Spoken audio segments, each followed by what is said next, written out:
Hi, and welcome. You're listening to the X22 Report. My name is Dave, and this is episode 816B, and today's date is November 12th, 2015, and the title of this episode is U.S. Provokes Russia with Trident Missile, Russia Leaks Nuclear Torpedo, check.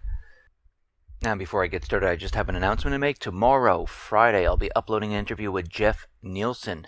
If you're on the X22 Report Spotlight YouTube channel, you should get an email from YouTube. If you are signed up to the X22 Report email alert system, I will email you letting you know when this has been uploaded. Or you can just come over to YouTube, type in X22 Report Spotlight, you'll see the video, or come over to the x22report.com site, scroll down a little bit, look over to your right, you'll see the video there, or you can go to newssentinel.com and you can find the video on that site.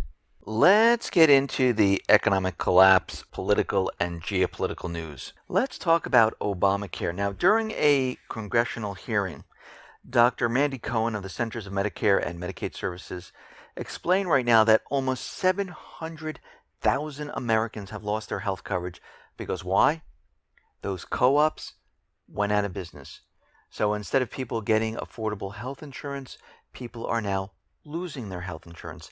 And what's happening right now is these co-ops completely implode on themselves and insurance companies merge with themselves. It seems they're using the same tactic as they did with the corporate media, where they're taking many companies and folding them into a few. Same thing they did with the banking system, taking many of the big banks and folding them into a few. It looks like with the insurance companies, this is what's happening at this point. They only want a few companies managing the entire healthcare system, which means there is no competition. They can raise prices. It will be expensive. And this is what we are seeing at this point in time. But what's happening is the people, they're saying, this is too much money. Yes, you can force us to try to buy something, but if I don't have the money, I don't have the funds, there's no way I can do it. And right now, the penalty is much cheaper. And this is why we're seeing the backlash right now, because they can continually raise these premiums as high as they want, but guess what? People are going to continually opt out, and as they continually do this, it's going to come crashing down. Remember, Obamacare needs additional 22 million more people to keep it operational. But don't worry, Obamacare has a bailout clause. If they don't get the people and the insurance companies lose money, guess who pays the difference? The taxpayers, with a bailout. Now, DHS is looking to develop portable devices that can detect nuclear threats. Basically, they want wearable radiation detectors. Now, this is very odd that they want to do this at this point. And we know that the U.S. government central bankers, with other foreign nations, continually push false flags on the people. And we know eventually there's going to be another false flag to bring us into war if they cannot provoke these countries into doing what they want, and that is starting a war. And who knows, maybe they will be pushing some type of dirty nuke type of false flag event. And we can see by the U.S. continually provoking these countries, like China. We know the U.S. sailed its destroyers around the Spratly Islands. We also see now that the U.S. flew a B-52 strategic bomber near the Chinese islands in the South China Sea. And basically, Chinese ground control were contacted, and it's just another provocation to continually show that, yes, we will be in this area, and they want the Chinese to feel pressure. We see NATO right now looking to boost its military profile in the Nordic region. They're going to be bringing in more troops.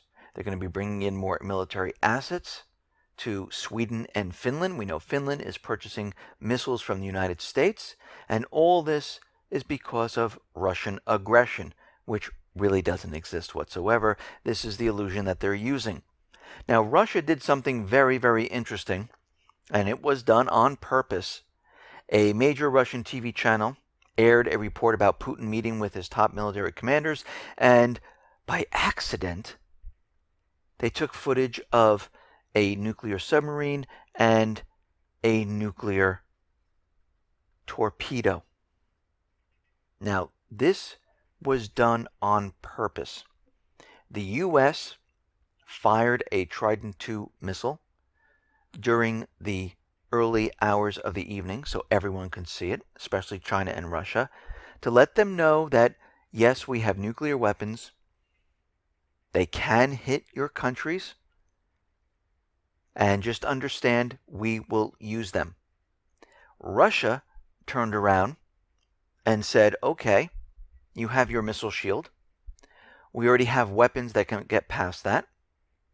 And we've already developed, and you know they already have it, a nuclear torpedo, which will bypass your missile shields. So think about what they've just done.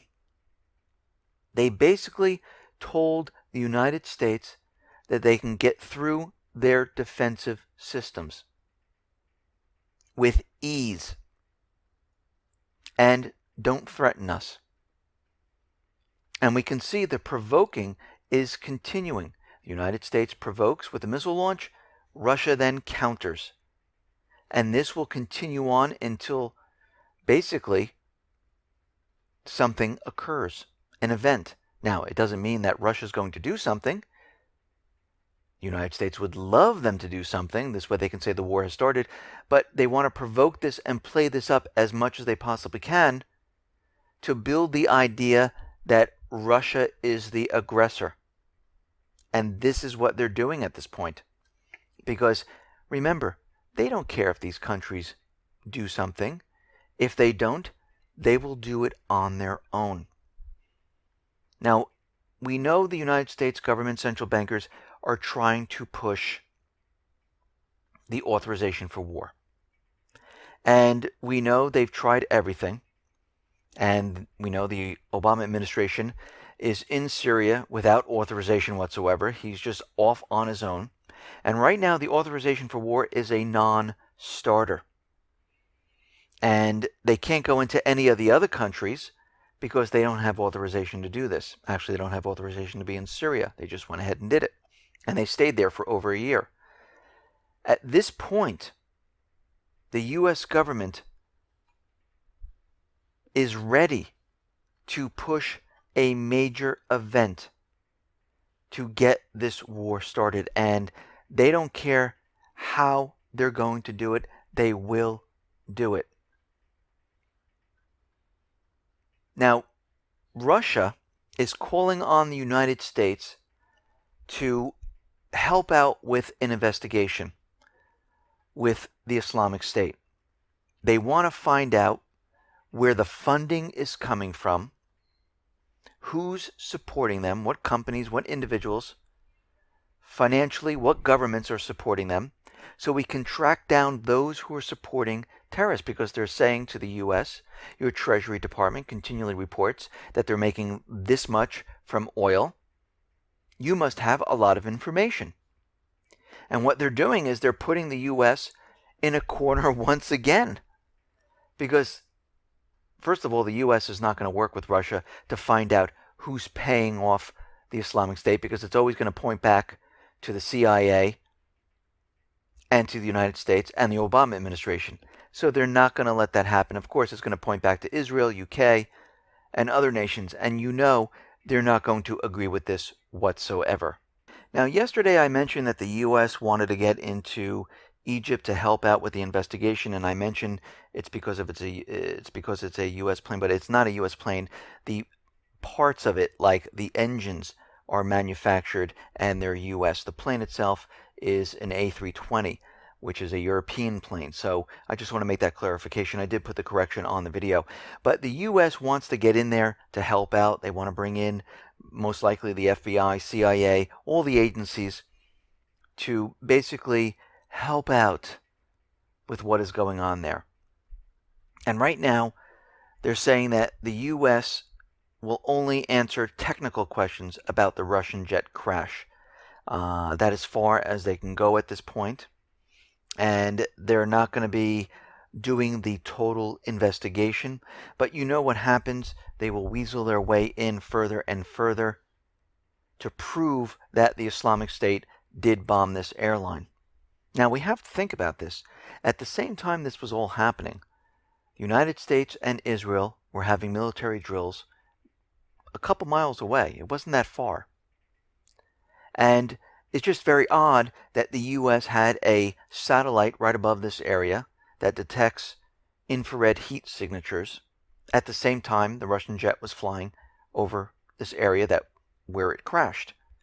And they recorded a flash on the plane. So this tells you that this most likely was some type of setup. Was it a bomb? We don't know.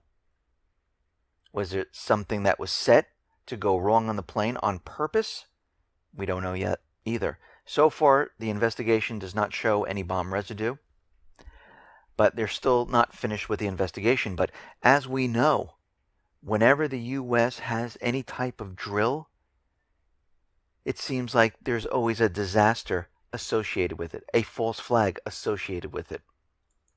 Now, ISIS has released a video. Of course, it's coming from Site Intelligence, Rita Katz, and we know this is a Israel-U.S. operation that create and produce these videos, and they're threatening attacks in Russia. Now, of course they are, because Russia is driving back their proxy armies, and they brought down the plane, most likely, and now they're making additional threats. And we know it's not the Islamic State that is threatening Russia. We know it is the U.S., Israel, and the coalition forces, because they want Russia to stop in Syria. They want them out of there. They're ruining their plans. And we know eventually what's going to happen here. This is going to turn into World War III. We have boots on the ground from the U.S. We have boots on the ground from Russia. And we're fighting against each other. That's what's happening. There's no cooperation there. The U.S. is not going after the Islamic State. The U.S. is supporting the Islamic State, the Free Syrian Army, and other terrorist groups. Russia is on the other side supporting Assad, trying to get rid of these terrorist groups. And eventually what's going to happen, there will be a clash. Now, the U.S. and U.K., they are holding joint drills to test response to cyber attacks. Operation Resilient Shield focused on 3 key aspects: sharing information, handling an incident, and public communication. And we know whenever they have these drills, we know to look out for something coming. And they've done this drill last year. They're doing it this year.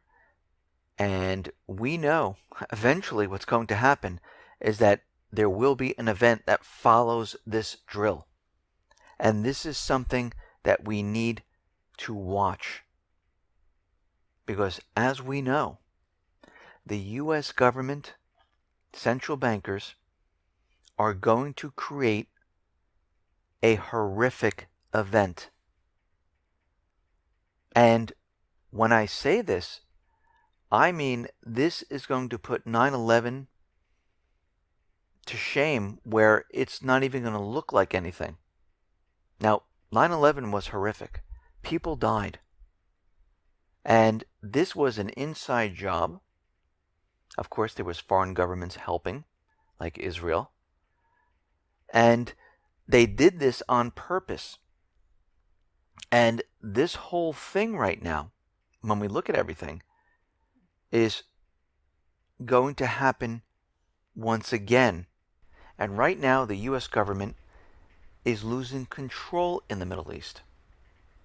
They're losing control in Yemen. The Houthis are taking back their country. In Libya, there is no peace deal. There's no unity government. The people's government of Libya is now ruling. The puppet government of the United States is on the outskirts. They can't let this happen. There's a battle in Lebanon going on right now. There is a battle in Iraq going on right now. And they're losing in Syria. This whole thing is not playing out. And in Ukraine, it's a complete disaster. Now, as this economy completely falls apart, implodes on itself, they realize that they need a war to cover this up. And this is not going to be like any war that we've seen before. Now, the American people are not going to march their families, their cousins, their brothers, their sisters, their wives, their husbands into battle because the dollar is dying. No one would care. Even if it changed our way of lives, we're not going to go fight for that. So what they need to do at this point is they need to create something. Now, we've had 9/11, which was a complete and utter horrific event. This time, they need the entire country feeling the effects all at once. And this is why they've been planning and preparing for two different types of attacks. One being physical, which could be a nuclear dirty nuke, and we know that Israel has been testing dirty nukes, miniature dirty nukes in suitcases in the desert. Why would they be doing that at this point in time? We understand that they could use chemical or biological weapons, and these would be the physical attacks that I'm talking about. And they could launch these attacks in 5 to 10 different cities. That would be enough across the country to get everyone's attention.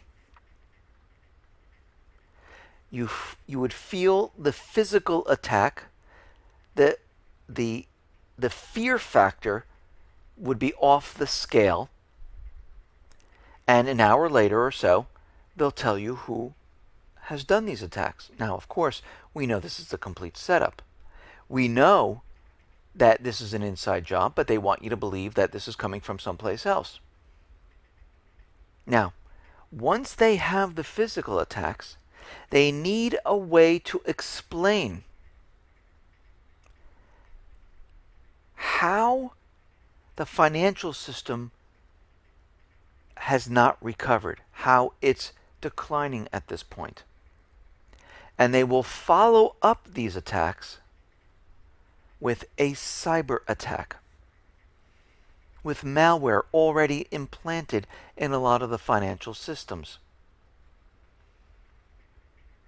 And they will do this to shut down the financial institutions, to basically bring in what's called a bank holiday, where they say the banks are going to be closed for a certain period of time.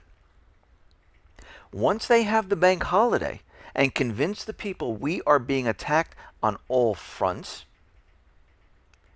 they will say the recovery was destroyed. They destroyed our industry. And one way of them convincing the people that the industry is destroyed is if the power grid goes out in certain areas, because this will affect water, it will affect gas, it will affect the industry, and it will bring basically the economy to its knees. And by closing the stock market and the banks through these cyber attacks, they'll have their explanation of why this economy completely fell apart. Now, with the physical attacks and with the cyber attacks all melded into one, they have made their case and have scared the American people to the point where they will do whatever the government says. And this is the point where we are headed. Listen, everyone, thanks a lot for listening. Be well, be safe, and especially be prepared. Thanks a lot.